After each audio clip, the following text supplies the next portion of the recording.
Bienvenue, chers amis, à la taverne du Croisé Joyeux. C'est ici que les chevaliers de Notre-Dame reçoivent leurs invités, militants politiques, artistes, catholiques engagés à divers titres dans la cité, figures connues de notre milieu, quoi qu'il en soit. S'ils peuvent certes avoir entre eux de grands désaccords, pour autant, chacun lutte pour la royauté du Christ, chacun agit pour une société intégralement catholique. Et c'est bien dans cette mesure que nous les invitons dans notre taverne des chevaliers. Ici, point de combat. Déposez donc épée, aume et gantelet, armez-vous plutôt d'une bonne chopine bien fraîche et détendez-vous autour de notre table en bois massif, près d'une cheminée crépitante. Hydromel et bière sont à volonté. Je suis le pèlerin, votre hôte aujourd'hui, et notre invité est Monsieur Florian Rouanet, que beaucoup sans doute connaissent déjà pour son engagement politique depuis quelques années. Bonjour Monsieur Rouanet, je vous souhaite la bienvenue dans la taverne du Croisé Joyeux. Merci à la taverne du Croisé Joyeux de m'inviter et merci aux pèlerins de m'accueillir sur ces ondes. Merci à vous. Alors, on va commencer. J'ai une première question pour vous. Qui est Monsieur Rouanet et qu'est-ce qui vous a poussé à vous engager politiquement? Bonne question. En soi, bon, pour me présenter brièvement, je suis un homme français de 33 ans, qui est un bel âge s'il en est. Plutôt parigo, hein, comme j'ai quand même grandi en bonne partie dans le Paris cosmopolite. Mais j'ai tout de même des racines du Midi. Donc le père vient du Tarn et la mère du Limousin. Surtout pour la deuxième partie, j'ai passé de nombreuses vacances. Donc ça me fait un petit pied-à-terre avec la campagne. Je ne suis pas qu'un pur citadin, heureusement. Je me suis marié il y a presque un an maintenant. C'était en début juillet. Et originalité mise à part, je suis un peu comme tout le monde, hein. Moi, j'aime bien la polyvalence et je la pratique. Donc, j'aime bien le quotidien de la vie, le sport, les amis, comme tout le monde, hein. Mais en effet, j'ai eu un engagement politique très marqué, dans soit même le bricolage, pourquoi pas. Je suis un peu capable de parler d'un peu de tout. Et je pense que c'est important de, voilà, évidemment, il faut se spécialiser parfois, être très précis dans certaines choses et certains sujets, mais c'est bien aussi de dézoomer, d'avoir une vue générale. Et je pense que ma formation, je la dois, bon, bah, comme tout le monde, un peu à son parcours de vie et de ses lectures, et notamment, bah, pour moi, l'école nationaliste française classique, avec ses auteurs de Barrès à Drummond, Maurras, etc. Ça veut pas dire que je souscris à 101% à tout ce qui est dit par ces auteurs ou quoi, mais ils ont participé à ma formation. Et dans le contexte d'époque, donc, bah, j'étais un adolescent assez turbulent. Bon, j'ai eu l'occasion dans d'autres émissions d'y revenir. Et en fait, comme mon père m'a repris en main et un peu formé intellectuellement à sa façon, voilà, ça m'a laissé certaines traces que j'ai pu développer par la suite. Donc, avec Internet, le site un peu phare à l'époque, hein, quand même il y a une décennie, à part Égalité et Réconciliation, il n'y avait pas grand-chose. Donc ça avait permis de découvrir un peu des... en fait, ça présentait un peu gauche et droite dissidente, entre guillemets. Et puis, certains s'orientent plus d'un côté que de l'autre. Moi, c'était à droite, en effet, plutôt droite radicale. En tout cas, bon, c'est aussi contextuel. Et puis, droite et gauche, on aura peut-être l'occasion d'y revenir pour redéfinir ça. Mais je pense que c'est important d'avoir des maîtres, oui, pour être formé. Donc, dans le temps, même vivant ou mort, je le disais avec l'école nationaliste, mais de leur vivant, des hommes comme Joseph Merel ou David Vesser ont contribué à ce que je pense, à ce que je suis en partie tout de même. Voilà, donc de ce que je dirais pour l'instant, une brève présentation de cet engagement qui relève d'une une bonne décennie maintenant, hein. Très bien, alors en termes de sensibilité, vous seriez plutôt un homme de la Renaissance, alors pas pour les idées, mais pour ce côté un peu touche à tout, entre guillemets, le côté donc, à vouloir développer vos connaissances, vos compétences sur des champs qui peuvent être assez séparés les uns des autres. J'ai une question, une sous-question en fait à vous poser. Est-ce que vous avez connu une évolution politique majeure en termes d'idées, ou est-ce que vous considérez que votre parcours en fait il est assez linéaire? Bah, très très bonne question. C'est vraiment bien trouvé. Donc il y a un peu de deux volets. J'ai l'impression que je me suis formé, que je ne me suis jamais renié, bien que il y a sans doute certaines évolutions où on ajuste un peu le titre, genre le tir, pardon. On ajuste un peu le tir. Alors En effet, il y a 10 ans, même en lisant Jacques Foccart-Nassac, par exemple, je ne pensais peut-être pas tout ce que je pensais aujourd'hui, mais en même temps, de même que quand j'aurai 40 ans, je devrais connaître plus de choses. Voilà, j'en connais plus à 30 que 20. Et donc, oui, j'aurais dit ça comme ça. J'ai changé relativement. Je n'ai pas eu l'impression de m'être trahi ou quelque chose comme ça. Juste parce que voilà, il y a un enrichissement de la culture. Et en effet, pour la Renaissance, bon, il y a des ouvrages sur l'homme de la Renaissance, qu'est-ce qu'il était historiquement. C'est un homme d'un autre temps, hein, donc on peut le réactiver, pourquoi pas. Je crois avoir cité Joseph Merel. Chez lui, il y a un peu de la scolastique du XIIIe siècle avec saint Thomas d'Aquin et de l'idéalisme allemand au XIXe, XXe. Donc c'est assez amusant parce que vous avez des auteurs comme ça qui en fait sont cultivés et réactivent en quelque sorte un genre d'homme perdu, mais forcément un peu mêlé parce que voilà, on est français, on est européen, donc on peut s'inspirer de différentes périodes sans que ce soit d'ailleurs condamné et condamnable par l'Église. Là aussi, on pourrait y revenir. Bon, là, on a parlé de la Renaissance, juste un petit point. On prend Pic de la Mirandole, par exemple. Il a fait plein de thèses. Il y a un sujet qui est assez épineux puisque ça s'appelle la cabale chrétienne. Et même sur plus de 600 conclusions, l'Église catholique en a condamné que 9. Donc c'est très intéressant de voir que, bon, il s'agit pas de dire je suis un kabbaliste chrétien, c'est peut-être un peu fou, Oui. mais voilà, on va éviter. Mais toujours est-il que, voilà, techniquement, bon, une erreur, une hérésie est toujours pour un catholique une hérésie en trop. Ça n'est pas admissible, le dogme, voilà, on l'accepte à 100%, on l'accepte pas à 99%. Mais c'est intéressant voilà, quand on dit en tant que catholique je condamne ça, au moins dites pourquoi. Voilà, il faut préciser les points. C'est pas juste l'entièreté de l'œuvre de tel ou tel mouvement, de tel ou tel auteur. Là, j'ai cité Pic de la Mirandole, mais ça pourrait être plein d'autres, très certainement. Alors oui, pour ce qui concerne précisément, vous avez évoqué Joseph Merel. Ce que je remarque, c'est que il ne laisse personne indifférent dans notre milieu pour autant qu'on l'ait lu. Cela étant, il est un peu désolant que un certain nombre de personnes finalement ne l'aient pas vraiment lu dans la mesure où il est d'une approche qui est pas forcément évidente.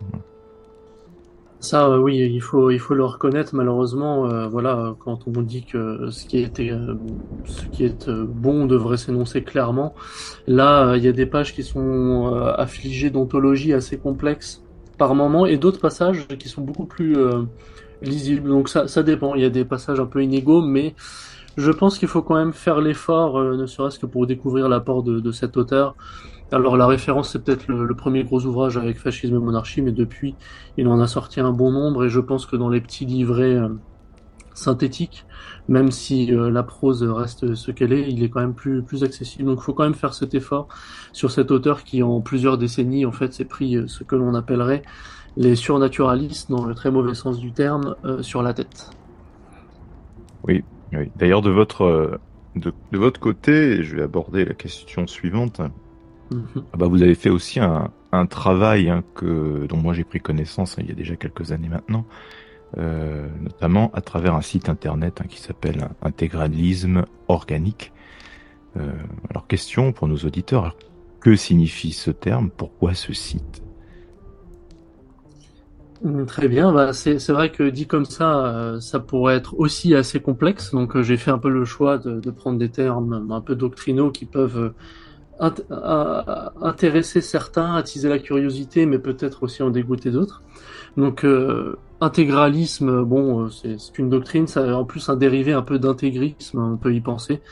Ça s'utilise beaucoup dans le monde hispanique notamment ou dans la scolastique. Bon, c'est peut-être un peu lié puisque l'Espagne est restée très catholique bien plus longtemps.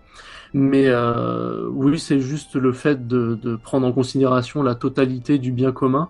Et même un abbé thomiste argentin du siècle dernier, qui était d'ailleurs en faveur des régimes fascistes, en particulier l'Italie, entre autres, Julio Menviel, un Argentin, osait l'expression quand même totalitarisme du bien commun. Et après, ces deux mots, c'est vrai, se complètent, ça se répète un petit peu peut-être, mais l'organicisme, c'est un peu plus pour axer sur l'organicité, la vie de la cité, de la vie de la nation, dans chacun de ces échelons humains. du corps social, de même que l'homme a un corps, le corps humain, il a le corps social, qui lui est hiérarchisé à des strates, et où chaque strate entre la nation, ses provinces, les communes, le socle familial aussi qui est très important, voilà, s'articule en fait pour que chacun apporte un petit peu sa petite pierre à l'édifice. Et voilà, dans la pensée européenne, bon, on est quand même nourri par les Grecs, si bien qu'on fait attention à l'individualité, mais celle-ci ne doit pas aller, voilà, on ne doit pas tomber dans un subjectivisme ou un individualisme forcené, mais bien plus, voilà, aussi axé au-delà pour le bien commun, la vie en communauté, des choses comme ça. Donc, je pense que ces deux mots-là allient en fait un peu définissent ce qu'est le bien commun, disons. Oui, est-ce que ça renvoie finalement à la question du régime fasciste? Oui, en effet, parce qu'on peut parler là de fascisme clérical, ou alors, faites un petit peu comme le propos de Merel, qui est très intelligent, de dire, bon, on le retrouve même chez les gauchistes, en fait, ça vient d'eux, Caroline Fourest, même Robert Brasiac a dit, voilà, le mot faisceau a dérivé en fasciste parce que les communistes italiens employaient cette expression. C'est l'ennemi qui a créé le terme. L'ennemi communiste, qui lui était le seul opposant au régime fasciste en général en Europe. Vaguement peut-être les démocrates chrétiens à la limite, mais ça n'existait pas ailleurs. Et sinon les libéraux, oui. Bon, ça va un peu ensemble, vous me direz. Et donc je disais, oui, avec le propos de Merel, on entend par fascisme aussi l'ordre naturel en général, et ensuite la foi catholique, ce qui relève de l'ordre surnaturel en général. Et donc de même que la surnature ne doit pas détruire la nature, en fait, elle accepte la nature, c'est avec une nature saine qu'on greffe un esprit saint et qu'on greffe la foi dessus. Donc il est important que les hommes soient quand même bien, voilà, bien sains d'esprit, bien sains de corps, pour que la foi se greffe mieux sur eux. Et donc cette alliance un peu du fascisme clérical est un concept un peu qu'il a pu faire naître, mais qui avait quand même de bonnes assises doctrinales et historiques. Je pense qu'en Italie, c'est assez criant comme cas, puisque bon, l'Italie est de fait très catholique, même si il y a eu le 19e siècle. Ils ont eu leur 19e siècle bourgeois maçonnique aussi, leur unité qui s'est faite tardivement à ce moment-là d'ailleurs aussi. Mais si bien que bon, il y a eu pas mal de clercs qui ont participé à ce que ce régime voilà tienne, à promouvoir une doctrine sociale de l'Église aussi qui est plutôt conforme avec ce que faisait le régime politique. Peut-être pas 100% des points et on pourrait revenir, mais voilà, globalement ça allait bien de pair. Et donc voilà, j'ai l'occasion, c'est vrai qu'il y a une bonne particularité sur le site que j'anime, Intégralisme Organique, qui fait le tri de tous ces thèmes-là. Donc à chaque fois, j'essaye de mettre en place une bibliothèque. Voilà, il y a des documents qui sont peut-être sortis il y a quelques années. C'est pas pour autant qu'ils sont périmés. Vous pouvez y revenir grâce à la barre de recherche, par exemple. Oui, c'est en effet, le site est assez complet. On y trouve beaucoup, beaucoup de choses, d'ailleurs assez différentes, hein, les unes des autres, surtout avec les années. On y reviendra, mais c'est vrai que il y a un côté culturel aussi qui peut être intéressant et qui peut en tout cas susciter l'intérêt de beaucoup s'ils ne connaissent pas déjà ce site.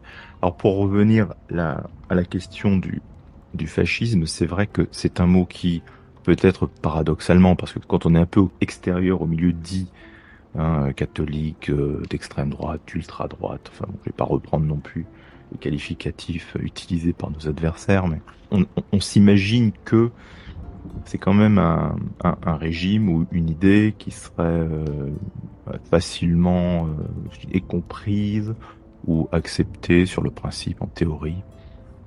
Pourtant, la première chose qu'on entend, c'est non, le fascisme est condamné, et le fascisme, c'est de gauche et c'est révolutionnaire.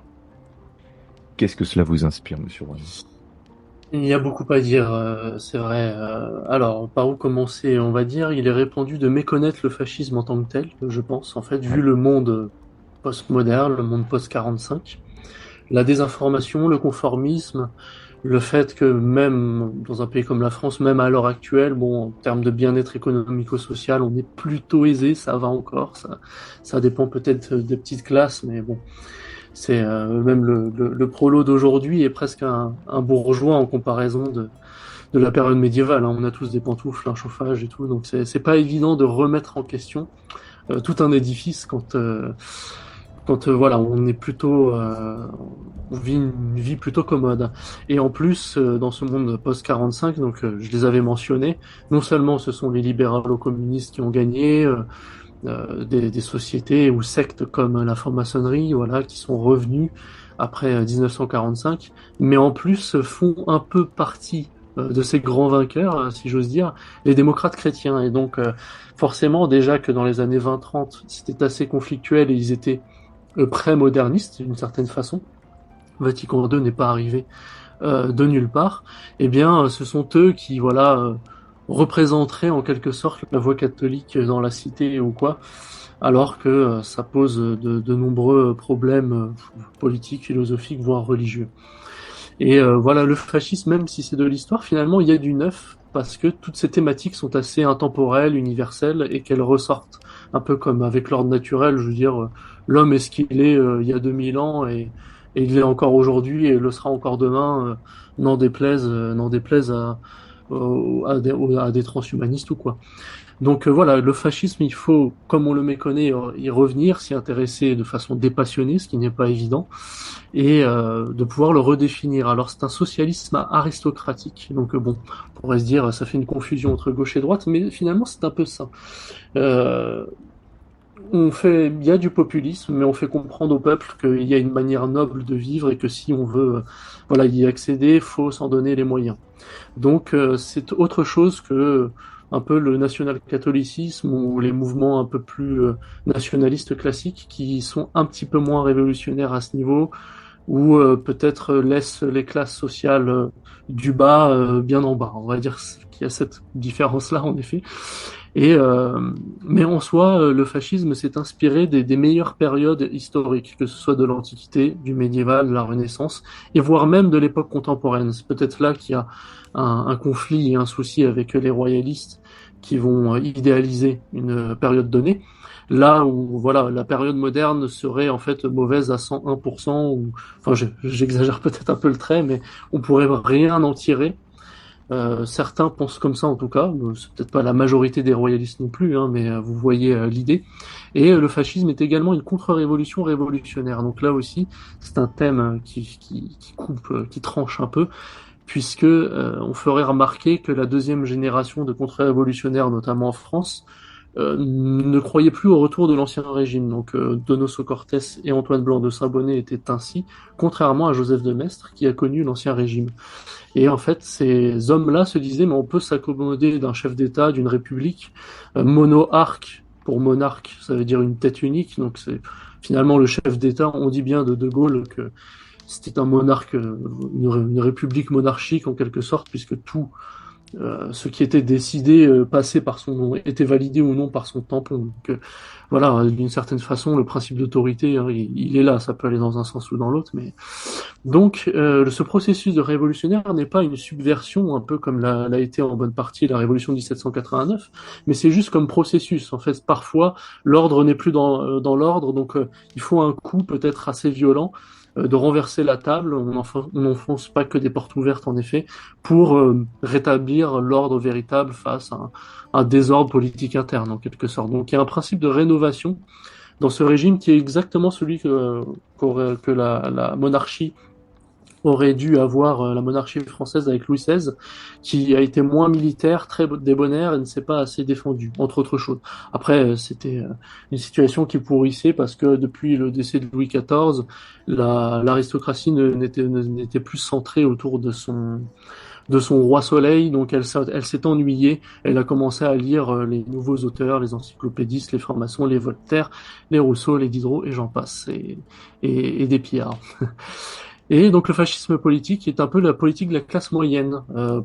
Si c'est en Italie, on va beaucoup penser à Benito Mussolini et au fait qu'il a été inspiré par des auteurs comme Georges Sorel, Machiavel. Il était très cultivé en fait, donc lui-même connaissait les auteurs, a même pu les citer, sans partager tout forcément, a pu citer Joseph de Maistre ou Maurice Barrès ou des gens comme ça. Bon. Et il y a une dialectique en fait nationaliste et civilisationnelle. L'espace européen culturel est revendiqué, mais le socle de la nation, de la patrie est aussi charnel est vraiment voilà affirmé, en plus d'une certaine universalité en fait. Même si ça s'incarne dans une nation et que entre nation France et nation Italie, par exemple, ce n'est pas tout à fait la même culture, eh bien, il y a de mêmes principes d'application politique finalement dont on peut s'inspirer quel que soit le pays et j'ai envie de dire dans l'absolu, même en dehors de l'Occident, quoi. Donc c'est assez universel, on voit qu'il y a l'éloge de la romanité, de la catholicité, de la ville de Rome en tant que telle, par exemple, puisque ça a donné l'Empire romain, le catholicisme et même en effet le fascisme, quand en français on prononce normalement plutôt fascisme. Mais bon.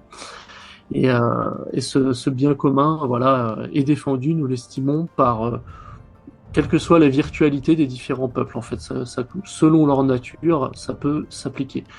Pour ce qui est du fascisme clérical, je pense que le pèlerin aimerait bien que l'on en dise un mot. Tout à fait.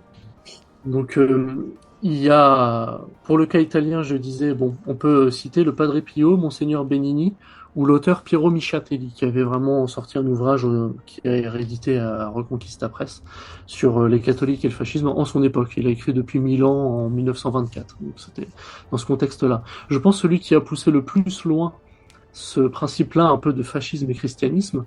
En France, on en a un qui est pas mal dans le thème avec Chateaubriand, et un autre au Québec avec Adrien Arcan. C'est peut-être celui qui est allé le plus loin. Là aussi, vous pouvez trouver une édition, un ouvrage Serviam à Reconquista Press, par exemple.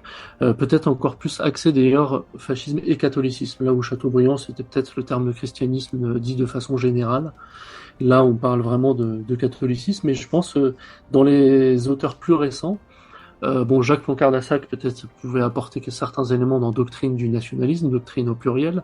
On a cité Joseph Merel, il y a son poulain en quelque sorte, Louis Le Carpentier, et même tout récemment l'abbé Dutail qui s'y est mis en sortant un ouvrage un peu sur l'impossible conciliation, des choses comme ça. Donc bon, là je donne pas mal de références comme ça, mais c'est pour que les gens s'y penchent si ça les intéresse. Oui, d'ailleurs, je pense qu'il est important que l'on apprécie ou que l'on apprécie moins la question du fascisme, de comprendre que contrairement à ce qu'on entend, le fascisme ou le national-socialisme n'ont pas été condamnés en tant que tels. Le communisme l'a été, mais pas le fascisme ni le national-socialisme. Donc, il est intéressant, effectivement, de tenter de s'instruire à cet égard. Parce que c'est vrai qu'on entend quand même beaucoup répéter les mêmes choses. Moi, lorsque j'ai commencé à devenir catholique pratiquant, c'est une des premières choses que j'ai entendues, effectivement, que fascisme, national-socialisme étaient condamnés. D'ailleurs, on met le communisme à côté, comme ça c'est un tout. Et ça dissuade, à mon sens, un certain nombre de catholiques, tout simplement, d'aller regarder. Il y a une peur d'être touché par l'erreur et d'avoir des problèmes ensuite avec leur abbé, on ne sait jamais. C'est ça, c'est compliqué. Là, c'est le cléricalisme dans le mauvais sens du terme, mais pas le fascisme clérical. Alors, c'est textuellement dit dans l'encyclique Non abbiamo bisogno, donc c'est celle sur le fascisme italien, que ni le chef du régime ni le régime en tant que tel ne sont condamnés. Il y a en fait des inquiétudes qui sont exprimées et une mise en garde sur certains points. Et l'aspect conflictuel, c'était d'ailleurs très contextuel. C'est l'action familiale catholique avec le régime et le fait que l'étatisme avec les écoles, voilà, était un peu trop rude. Bon, vous avez ça, vous avez même également pour le côté allemand, donc où c'est le national-socialisme en quelque sorte, le fascisme allemand. Les gens ont un peu plus de mal avec ça. Pourquoi? Parce que il avait la force d'empire, il a envahi, il a perdu la guerre, c'est un point. Et le deuxième point, c'est que l'Allemagne étant que les deux tiers du pays étaient protestants. Donc c'est assez contextuel et les catholiques ont peut-être un peu plus de mal à s'identifier, ce que je peux entendre. Et là, vous avez l'encyclique, donc Min Brennender Sorge, qui est rédigée en allemand, ce qui est assez original. C'est une encyclique singulière, comme dirait Pierre Maximin, dont il faut également lire l'ouvrage pour bien recontextualiser et comprendre tout cela, voir dans quelle mesure c'est critiqué, mais c'est surtout le fait d'exprimer des inquiétudes. Pour le cas allemand, c'était voilà certaines fractions du parti qui, voilà, comme En Allemagne, c'était assez autocéphale en fait. Les groupes faisaient un peu ce qu'ils veulent, si bien que même le chancelier lui-même ne validait pas forcément, mais ça se faisait quoi. Et donc avec le christianisme positif ou des choses comme ça inquiétantes qui étaient promues, bon bah l'Église s'est permis le droit de réagir. Ce qui est dit dedans, je suis en accord total, il n'y a pas de problème avec ça. Il faut savoir que ça avait été tellement incompris que même un secrétaire ambassadeur qui était entre le Reich et le Vatican avait dit mais enfin qu'est-ce que vous racontez machin. Et là le Vatican et donc cardinal Pacelli futur Pie XII a dû préciser là aussi que ce n'était pas une condamnation en tant que telle du chef ou du parti ou du régime, mais voilà, il y a des inquiétudes, des mises en garde et le fait de se réserver le droit de signaler telle ou telle chose. Euh, je pense aussi, pour ceux qui sont partisans de l'infaillibilité pontificale, bon, vous me direz c'est un dogme, donc tout catholique y croit, mais peut-être qu'on a tendance à l'appliquer beaucoup en politique. Je pense que ça s'applique en matière de foi et de mœurs, et c'est vrai que la morale touche à la conduite de l'homme dans la cité, donc ça se mêle un peu de politique, tout ça. Mais il n'est pas exclu qu'un pape ait des choix humains, parfois un manque de tempérance. Voilà, pour certains surnaturalistes, peut-être que le pape est trop humain, c'est embêtant, mais on peut voilà déplorer tout en je veux dire témoignant d'un immense respect sur différents papes entre Pie XI, Pie XII, qui a parfois eu un manque de tempérance ou un problème du fait d'être mal informé. L'abandon des Cristeros au Mexique, par exemple, le fait que Saint Pie X ait évité de condamner l'action française parce que c'était favoriser les démocrates chrétiens et que Pie XI l'a fait et que à partir de là bah, en fait, il y avait plus de mouvement unitaire nationaliste en France. Ça a complètement éclaté enfin, ça contribue à éclater la dynamique, disons, et qu'on est toujours dans ce contexte-là finalement jusqu'à aujourd'hui. Et qu'on en souffre d'ailleurs, donc il faudrait lancer un appel là. Mais voilà, pareil pour le pape Pie XII qui lui a fait un choix quand même avec toutes les inquiétudes et vous savez les plus petites différences sont les plus insupportables. Donc on va voir l'herbe est plus verte ailleurs, on va voir du côté de Roosevelt et en fait il a eu des échanges très cordiaux et a fait plutôt le choix finalement de la victoire américaine. Bon après quand ils ont débarqué sur le sol italien ça m'inquiétait un peu plus. En discutant avec des clercs, on peut avoir des avis assez tranchés, notamment sur la question du fascisme. Et il est souvent intéressant de rappeler que la Sainte Église, donc les clercs, sont compétents en matière de foi et de mœurs, directement en matière spirituelle pour le salut des âmes, et que les laïcs, eux, sont compétents en matière temporelle, de par Dieu. Ce n'est pas délégué par la Sainte Église, vraiment de par Dieu. Et que si en effet l'Église a vocation à intervenir lorsqu'un chef temporel prend une décision qui peut avoir des conséquences néfastes sur le salut des âmes, et on comprend pourquoi. En revanche, l'avis en principe d'un clerc sur des questions strictement politiques n'engage pas davantage que l'avis d'un laïc.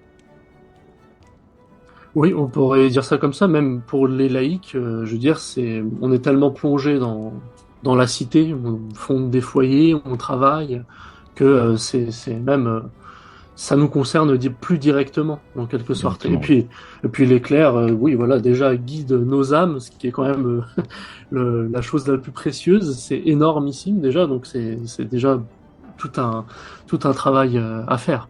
Et c'est là qu'on doit leur laisser maintenant à nous aussi laïcs catholiques un peu d'arriver que nous sommes autonomes, que nous voulons travailler au bien commun. Et je pense outre ceux qui mettront peut-être des bâtons dans les roues, au moins, je pense que ça leur rendrait service. C'est clair que les laïcs ne soient pas uniquement des bénis oui-oui qui ne pensent rien, quoi. Il faut vraiment acquérir une certaine autonomie et tout ça.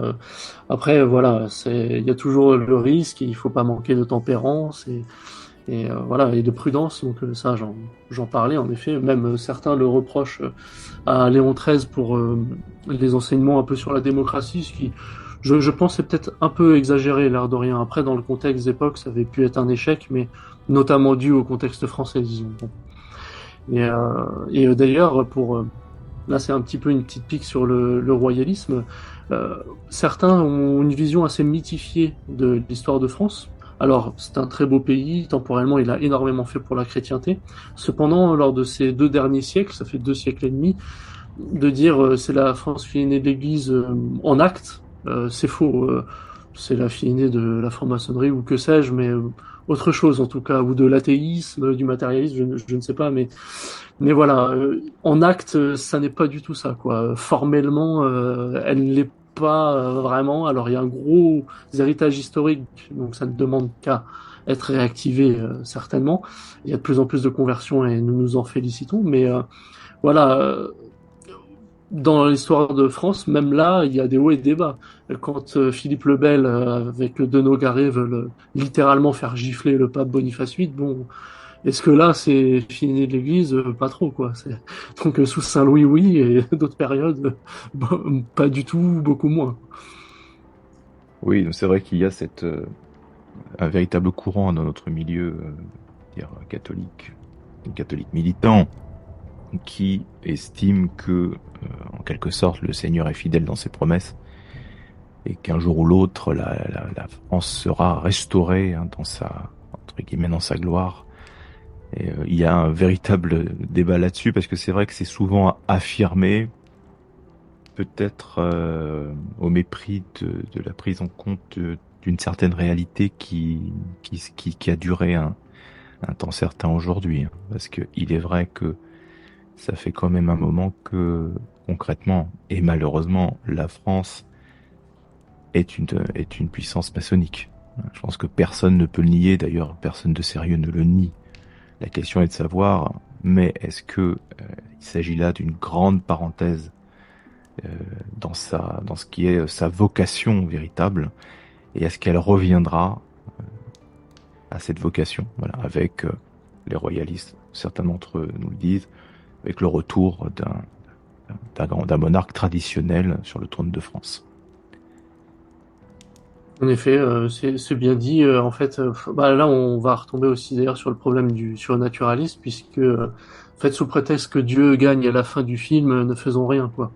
Alors bon, c'est entendu, mais l'exemple des saints nous montre que aucun d'entre eux disent si Dieu gagne à la fin du film, salut, ciao. Euh, Au contraire, il y a une charité vive. Certains sont allés jusqu'au sacrifice de leur vie. D'autres diffusaient la foi en place publique. Les missionnaires, je sais pas, Saint-Vincent Ferrier. Enfin, on a quand même des exemples. Aucun exemple de saint, sauf peut-être le cas particulier de l'ermite, va nous dire qu'on ne doit rien faire ou que sais-je. Au contraire, quand on comparaîtra au tribunal de Saint-Pierre, le premier sujet de jugement, c'est sur la charité en plus. Donc comme quoi, de ces trois vertus théologales, bien qu'elles soient nommées en dernier, elle est très importante, quoi. C'est presque le couronnement de toutes les vertus. Euh, D'ailleurs, Dieu se retrouve d'autant plus glorifié qu'il a laissé un libre arbitre à l'homme. Donc ça, c'est un grand sujet, je pense, qui est assez mis à mal par un conspirationnisme excessif. À partir de là, il y a trop de déterminisme ou de machinerie, on ne le laisse plus. L'ennemi est presque un démon, littéralement, quoi. Alors que, bon, il est peut-être sous influence ou quoi, mais ça reste une nature humaine, quoi. Donc même dans l'opposition à l'ennemi, il faut pas manquer de charité, être réel. Quand on critique, c'est pour dire vraiment quelque chose. Quand on dit que l'Église a condamné quelque chose, on dit pas elle a condamné, merci, au revoir. On dit pourquoi, en quoi, sur quoi. Est-ce que ce sont juste des dérives ou c'est formellement un peu comme pour voilà. Le pèlerin nous disait pour l'histoire de France, en soi, sa vocation véritable, ça serait en effet de se décroter et de revenir aux racines sans revenir à l'an 1000. Hein. L'idée, c'est pour aujourd'hui. Et c'est logique. Et voilà, donc rien ne va nous tomber tout cru dans la bouche, il faut y travailler. Il y a de nombreux enseignements magistériels du pape Pie XII, je pense, qui a dû faire face à ce genre de problème. Enseigné par Léon XIII aussi, le cardinal Pie, qui est pourtant une grande référence chez presque tous les traditionalistes qui le citent, qui vraiment s'en prennent à ceux qui osent dire qu'il ne faut pas sortir de sa chambre parce que le monde extérieur fait trop peur. Les chrétiens doivent s'y confronter parce qu'on tant que nous sommes en vie. D'ailleurs, le monde médiéval n'a pas remis en question le, les principes d'Aristote, finalement. C'est plus le subjectivisme contemporain qui a vraiment détruit de fond en comble. Même dans la doctrine thomiste, on s'en inspire. Alors, il y a peut-être certaines thèses d'Aristote qui est peut-être encore trop demeurée antique, non éclairée de la foi chrétienne, païenne, etc., qui ne sont pas conservés, mais globalement l'édifice philosophique et naturel subsiste. Donc voilà, jusqu'ici, tout cela est important. Je comprends même pas qu'on puisse vraiment. Je pense que c'est vraiment le fait de se réfugier, de ne pas vouloir cultiver ses vertus naturelles, et si bien que même à titre psychologique, je pense la chose mauvaise parce qu'on finit carrément par se détester, quoi. C'est carrément un chrétien qui est dans la tiédeur, la mollesse, alors que pour entrer au royaume des cieux, déjà, il faut se faire violence. On ne fera pas croire que quelqu'un qui ne fait rien et qui finalement... Alors, enfin, je veux dire, c'est la matrice de toutes les vertus, hein, de ne pas agir, de rien faire, de ne pas vivre. Même la politique, sans parler de militantisme à coller des autocollants, au sens noble du terme, finalement, quand vous construisez un foyer, vous bâtissez un foyer, vous choisissez une femme, vous travaillez, vous le faites vivre, vous faites des enfants, je veux dire, rien que ça, c'est une action directe dans la cité, d'une certaine façon. Donc on peut un peu politiser le propos, voilà, au sens noble du terme. Et encore une fois, la charité, elle oblige à faire le bien, en plus. Donc voilà, non seulement on peut mentir littéralement, mais on peut même mentir par omission. Enfin, on peut faire le mal par omission, quoi. Donc même ça, il faut le confesser. Je veux dire, lorsque l'on confesse nos péchés. Donc c'est un tout, hein. Et il y a un genre de protestantisation là-dedans, puisque ce n'est pas la foi seule qui sauve. La foi, bien sûr, est pleine et entière, mais les œuvres aussi. Donc voilà, là c'est tout cela, je pense qu'il y a à rappeler aux catholiques, je pense peut-être en partie mal éclairés, parce que voilà, le milieu qu'ils ont fréquenté, connu, leur permettent pas un peu de découvrir d'autres choses qu'ils méconnaissent et qui leur feraient grand bien. C'est vrai qu'on parle de cette tendance, hein, au surnaturalisme, cette tendance qui me semble on ne peut pas nier. La question que, pour ma part, je me pose assez souvent, c'est d'où est-ce qu'elle vient, comment expliquer ce mécanisme. Alors en partie, ce que je peux remarquer, et ça vaut ce que ça vaut, c'est que on a un petit peu survolé la question tout à l'heure. Le laïc ne sait plus quel est son domaine d'action, il ne sait plus agir, il n'est pas forcément aidé en cela par les clercs, il faut bien le dire. Il n'y a plus de mouvement véritablement catholique dans la cité, en politique j'entends, qui permettrait aux laïcs de se réunir, un mouvement qu'ils pourraient en tout cas identifier clairement. Et s'identifiant comme des auxiliaires de plus en plus des clercs, il me semble qu'ils en prennent certains traits, c'est-à-dire une très grande insistance sur la prière, le recueillement, mais c'est tout. Et quand on part de là, avec le vide politique, je parlais d'un mouvement qui pourrait agréger les catholiques, quand on ajoute toutes ces considérations, on peut assez facilement se retrouver avec une tendance au surnaturalisme. Mais qu'en pensez-vous ? D'où viendrait cet état de fait? Oui, Bah, tout à fait. après, avec tous les éléments que j'ai dit depuis le début d'émission, je pense que ça a préparé le terrain, hein. La réussite démocrate chrétienne, le conformisme, le fait qu'il y a beaucoup de cléricalisme dans les structures traditionnalistes au sens très large du terme, pourquoi pas même rallié, et si bien que ça paralyse un petit peu l'action et c'est un peu embêtant, oui, parce que voilà, on le disait un peu au début, les clercs peuvent s'engager en politique, pourquoi pas. Par contre, il n'y a pas de prisme supérieur en la matière à proprement parler, quoi. Et je pense qu'ils gagneraient à permettre que les laïcs s'organisent d'eux-mêmes et je veux dire même peuvent avoir un œil dessus, hein, c'est pas le problème, juste que le laïc lui-même puisse le diriger, quoi. D'ailleurs, le mouvement fasciste, pour le coup, techniquement, ils ont littéralement appliqué une politique qui était chrétienne,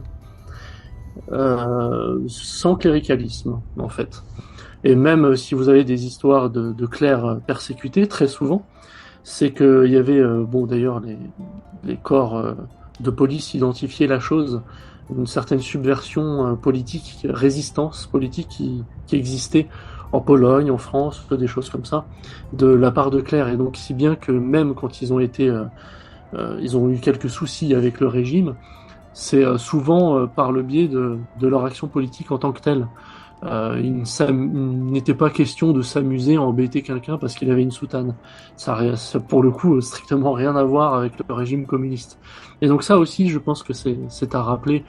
Bon, on donne souvent l'exemple de Maximilien Kolbe, pareil, qui s'était proposé de mourir à la place d'une famille, donc acte courageux et tout ça. Et c'est pas un acte en ligne directe anti-chrétien ou des choses comme ça. Là, il y a eu en quelque sorte un accord, si j'ose dire. Et, euh, et quand on est dans la mouise, d'ailleurs, on a tendance à moins faire le tri, si bien que l'encyclique, pour y revenir, Min Brennender Zorge, qui avait été citée en chair, je veux dire, toute l'Église catholique la connaissait. Hein, donc, je veux dire, lors des sermons, le dimanche, les prêtres, même en France, le document a été cité, mentionné, promu et autres, sauf dans un seul pays, lequel? L'Espagne. Pourquoi? Ils étaient en pleine guerre civile face aux républicains radicaux et communistes. Si bien que quand tu étais un clerc, techniquement, voilà, en puissance, tu pouvais être tué d'une balle de fusil dans les 24 heures. Quoi. Donc à partir de là, le document a carrément été mis de côté. Quoi. C'était même pas un sujet, vu l'urgence gravissime dans laquelle était plongé le pays. Quoi. Donc c'est un fait, je pense, intéressant à signaler pour un peu parler un peu des raisons profondes après de la situation dans laquelle nous sommes. Comme je disais, un monde post-45, le conformisme, le fait qu'on ne fasse pas grand effort et que on n'est pas un milieu, un contexte qui est trop favorable à la chose. Probablement, oui. Alors pour en revenir à la question fasciste, il existe aujourd'hui des mouvements catholiques ou à tout le moins compatibles avec le catholicisme, des mouvements donc nationalistes. D'un autre côté, on a une tendance royaliste qui demeure assez forte dans nos milieux. Finalement, que pourrait apporter un mouvement clérico-fasciste, c'est-à-dire véritablement orthodoxe du point de vue de la doctrine catholique, dans ce paysage qui semblerait a priori bien rempli? Qu'apporterait d'ailleurs spécifiquement un régime de cette nature s'il était mis en place?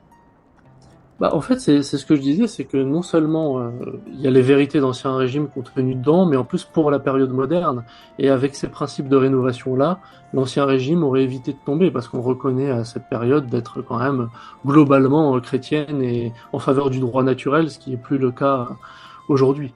Donc il me semble que cet apport, c'est vraiment celui-là, les quelques nouveautés qui finalement ne sont pas des innovations délirantes, quoi.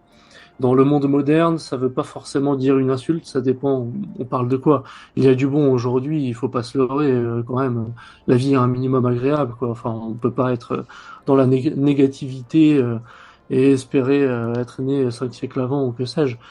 Donc voilà, il y a ce fait, cette volonté. Donc je parlais un peu de droite et de gauche, donc c'est un peu embêtant comme sujet parce qu'il y a un peu la doctrine José Antonio Primo de Rivera de dire on ne coupe pas un corps en deux. Il faut unir les deux corps dans l'absolu. Mais voilà, est réellement de droite, techniquement et historiquement, ce qui a un respect envers la création, dont l'auteur est Dieu. Et l'ordre naturel s'impose à nous. Là où Caroline Fourès dit, voilà, les lois, les machins, la langue française, tout ça, c'est fasciste parce que ça s'impose à nous. Donc là, il y a en quelque sorte l'acceptation de ce relatif déterminisme qui, je le disais, n'empêche pas un certain libre arbitre de l'homme qui existe aussi. L'individualité, on en viendra peut-être avec la culture grecque. Et c'est deux personnifications un peu de la nature et de la grâce entre le fascisme et le catholicisme, le fascisme clérical. Le fascisme joue ici le rôle un petit peu de la nature, qui certes, d'un point de vue religieux, peut être mal vu parce que pécamineuse, des choses comme ça, mais il y a aussi un genre de négatif pécamineux dans la nature humaine. Il y a des choses qui sont tout à fait neutres, voire positives. L'imagination mal utilisée, c'est dangereux, c'est pécamineux. L'imagination bien utilisée, vous arrivez à faire des projets d'envergure et je ne sais pas, à convertir sans âme, par exemple. Hein, voilà, donc là encore, une petite pique, je veux dire, au surnaturalisme dans le très mauvais sens du terme. Donc le fait de faire l'éloge de la grâce pour écraser la nature au lieu de la surélever. Et cette source historique de droite donc vient pas mal de la post-révolution française où à la droite du président de l'Assemblée siégeaient les partisans de l'ordre ancien en quelque sorte. Donc je pense que c'est aussi par là qu'il faut mener un peu les camarades royalistes de bonne volonté qui peuvent voir qu'il y a de bons aspects sur lesquels s'inspirer et peut-être abandonner d'autres si ce n'est pas déjà fait. Oui, il faut bien rappeler hein, que la nature humaine est blessée, il y a en nous un désordre. Cependant, la nature humaine n'est pas satanique ou démoniaque. Parfois, on peut se poser la question lorsqu'on entend certains discours, il est vrai, de nos amis catholiques, hein, pour qui finalement la seule chose qui nous resterait à faire, c'est d'attendre la parousie. L'expectative, le grand monarque. Et d'ailleurs, c'est amusant parce que ces deux extrêmes se rejoignent entre surnaturalisme et naturalisme, puisque d'abord c'est une affirmation religieuse, voilà, la parousie, le roi va revenir et tout ça. Mais finalement, que fait ce roi? Il rétablit un royaume temporel. Et là, on a l'impression d'être les Juifs de l'Ancien Testament. On a l'impression d'être un peu les scribes et les pharisiens et toute cette clique-là, puisque s'ils ont refusé le Christ, c'est bien parce qu'il apportait un message trop surnaturel, de salut universel, plus qu'un genre de mouvement, de gouvernement avec des armées et un nationalisme israélien en quelque sorte, quoi. C'est pas ce qui n'a été apporté, et donc ça a créé quelques soucis avec l'ordre du temple. Et là, ça y ressemble pas mal, je trouve. Il y a un côté judéomorphique à l'image des Juifs, à l'image des Hébreux de l'Ancien Testament. Alors parfois ce côté judéomorphique est explicitement revendiqué. Cela étant, à mon sens, l'anomalie majeure, c'est non pas de souhaiter hein, que Dieu puisse susciter une personne providentielle et de prier pour ça, mais c'est davantage de se cacher derrière ce qui serait cette prière ou à la croyance dans telle ou telle prophétie, non seulement peut-être pour ne rien faire soi-même, mais pour fustiger ceux qui, en attendant le retour du grand monarque, souhaitent tenter de faire quelque chose. En effet, dans l'absolu, grand monarque, pourquoi pas? Maintenant, c'est ceux qui disent on fait rien, c'est très curieux, quoi. Donc le roi arrive et puis bah on n'a rien préparé, on n'a rien fait, c'est le désert, mais c'est pas grave. Donc après là, il faut qu'ils se mettent d'accord parce que très souvent ces prophéties entre différentes nations, on a un petit peu tous cette tendance, l'Angleterre, l'Autriche, tous les voisins ont un petit peu leur mythe grand monarque, si bien qu'à chaque fois, c'est un peu le monarque national qui presque dirige un empire universel ensuite, quoi. Donc là, faudra savoir est-ce qu'il est vraiment français. Ce qui est moins sûr, c'est que les Gaulois et les Hébreux ont des mêmes racines génétiques ou des choses comme ça d'un point de vue de l'histoire, parce que voilà, c'est quand c'est affirmé explicitement, quoi. Alors il est vrai qu'on entend aussi beaucoup que, à vue humaine, on ne peut pas faire grand-chose, voire on ne peut rien faire, c'est ce que l'on entend, que le Seigneur ainsi nous montre bien que rien n'est possible, qu'il nous faut donc prier et que lorsque nous serons suffisamment simplement à prier, parce que mon propos n'est pas de dire qu'il ne faut pas prier, eh bien alors là, le Seigneur suscitera et tout changera. Est-ce que vous pensez qu'aujourd'hui, effectivement, tout est verrouillé et quand bien même, alors pourquoi faut-il s'engager? Très bonne question. On pourrait dire que c'est décourageant et donc ça légitimerait ou du moins ferait comprendre pourquoi le surnaturalisme existe. Après, voilà, Sainte Thérèse disait qu'il fallait prier comme si l'action ne servait à rien et agir comme si la prière était insuffisante. Donc voilà encore un exemple de saint. Bon, j'ai dit Sainte Thérèse, je crois que c'est de Lisieux, c'est pas d'Avila, donc la française. Oui. Voilà, donc en fait, la situation est verrouillée parce qu'on pourrait dire, tiens, par la voie démocratique, les partis ne peuvent pas subsister et grandir sans se renier dans leurs principes et donc perdre par définition, quand bien même il ferait des hauts pourcentages. Mais il y a une certaine instabilité de la situation quand même, entre la période Covid-19, les confinements, les manifestations, les gilets jaunes même qui avaient un peu précédé ce mouvement, pourquoi pas la réussite de Trump, très imparfaite, mais qui est un peu une dissonance cognitive dans le système actuel, au moins relative. Et même là, dernièrement, comme je disais, avec la réussite, donc le Rassemblement national, l'élection européenne, dissolution d'assemblée avec les législatives, on voit quand même qu'on vit des périodes quand même très instables. Et à partir de ce moment-là, ça ouvre bien plus tous les possibles. Et je pense que c'est pour ça aussi que l'on voit que tous les mouvements un minimum contestataires, souvent nationalistes ou catholiques, sont dissous les uns après les autres. même si ils se ressemblent pas tant que ça les uns avec les autres, ou qu'ils n'ont pas de liaison directe d'ailleurs. Et donc ça montre que quand même il y a une gêne. S'il y avait aucune gêne, ben, on n'en tiendrait juste pas compte. Or là, on en parle, ça fait une publicité, on condamne, il y a l'arsenal répressif qui se met en place. Donc il y a quand même du mouvement. Après, on pourrait être un peu stoïcien. Je pense qu'il y a des bons principes dans Épictète. Bon, c'est pareil quand on est catholique. Dans le stoïcisme, il y a peut-être une partie dont on peut s'inspirer et l'autre qui n'est pas possible parce qu'il n'y a pas l'œuvre de la rédemption ou des choses comme ça, par exemple. Mais voilà, Épictète, un peu en sage, nous propose agissez sur ce qui dépend directement de vous déjà. Alors lui, c'est radical, c'est presque ne vous préoccupez pas de ce qui ne dépend pas de vous. Bon, il faut le tenir en compte, ça existe. Et en même temps, voilà, agissez déjà à votre petite échelle. Si à votre petite échelle, vous diffusez des bonnes interventions, des bons livres à vos contacts par courriel, si auprès de votre famille, vous travaillez un petit peu leur esprit, vous arrivez à faire d'eux des convertis, qu'ils pensent politiquement mieux ou des choses comme ça, mais allez-y. Enfin, voilà, la moindre énergie, tout est bon à prendre, les petits canaux font les grandes rivières. Voilà, ne vous sous-estimez pas ou vous ne vous surestimez pas. Prenez-vous juste comme vous êtes. Donc je dis pas de vous lancer à corps perdu en mode suicidaire, quoique ça a quelque chose de romantique et de beau peut-être, de se sacrifier. Mais voilà, il faut y aller sans attendre un retour particulier direct, quoi. Et chacun à son échelle, ça peut prendre différentes expressions. Si vous êtes perdu au fin fond de la province, mais qu'il y a une structure intéressante, rejoignez-la. Mais peut-être que vous trouverez mieux ensuite aussi. C'est toujours est-il qu'avec Internet, on peut rechercher les bonnes choses assez facilement, avec une bonne utilisation. Et voilà, à moins de vraiment détester la vie surnaturelle et la vie naturelle, je sais pas, il faut aimer Dieu, il faut aimer son prochain.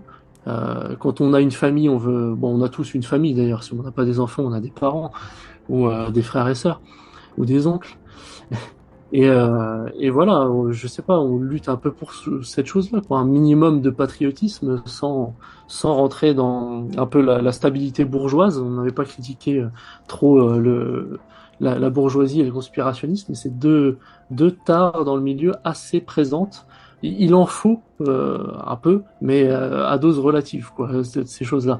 Il faut de la stabilité, il faut de la critique du régime, des choses comme ça. Mais voilà, toujours dans la justesse et pas uniquement se réduire à cela.